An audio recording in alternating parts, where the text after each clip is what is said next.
Thanks, Jade.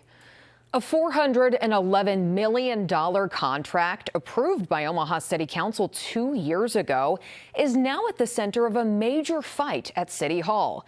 Tonight, a local construction company is making an unprecedented move, asking the council to reject it. First Alert 6's Brenna Kiefner is live in the newsroom, and she heard from both sides. Brenna? Brian and Aaron, the Papillion Creek Water Resource Recovery Facility hasn't had a major upgrade in roughly 50 years. And whatever this project costs will show up on your sewer bill.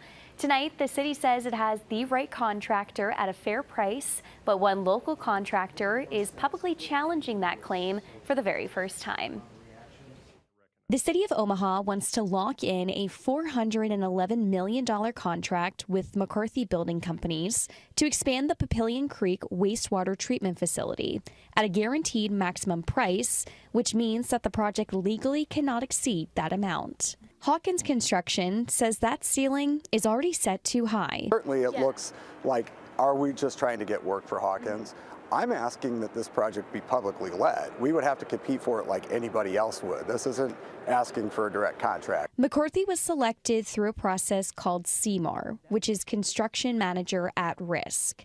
Unlike traditional bidding, where contractors don't get involved until after the design is complete, CMAR brings a contractor on board early. The city says it chose that process deliberately to control costs before problems arise on a project this complex. It allows the city to control risks up front instead of waiting for those risks to happen as the project's being constructed. Hawkins was one of the 3 companies that competed for the CMAR selection and lost. This past December, he later submitted his own unsolicited proposal, claiming that he could do the same job for more than $75 million less.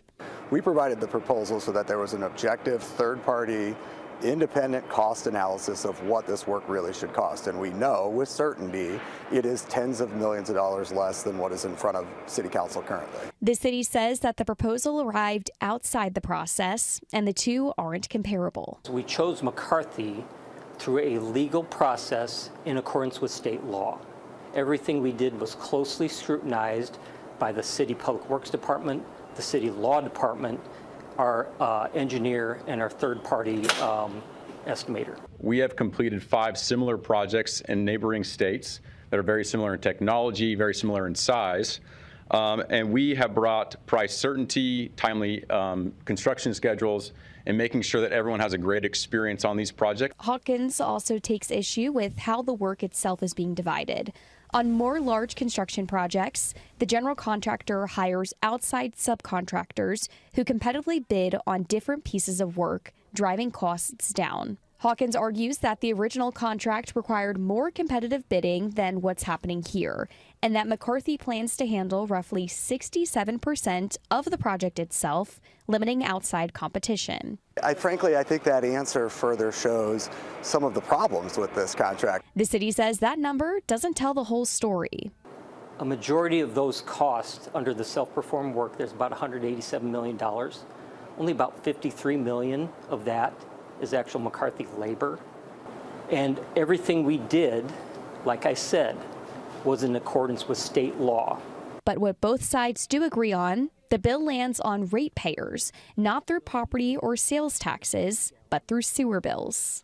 This will impact the rates they pay on their sewer bill or the MUD bill that collects those fees for us. But the simple perspective from an Omaha taxpayer is a City Council rejection of the ordinance creates the opportunity very clearly to save tens of millions of dollars of ratepayer money.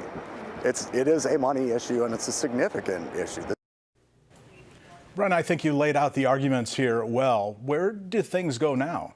Well, the city says it followed the law, ran a transparent process, and needs this project to keep up with the growing metro. But Hawkins says Omaha ratepayers deserve a fully competitive bid before $411 million goes out the door. The council's final vote is set for March 10th. Live in the newsroom, Brenna Kiefner, First Alert 6. Now, First Alert 6 weather. A First Alert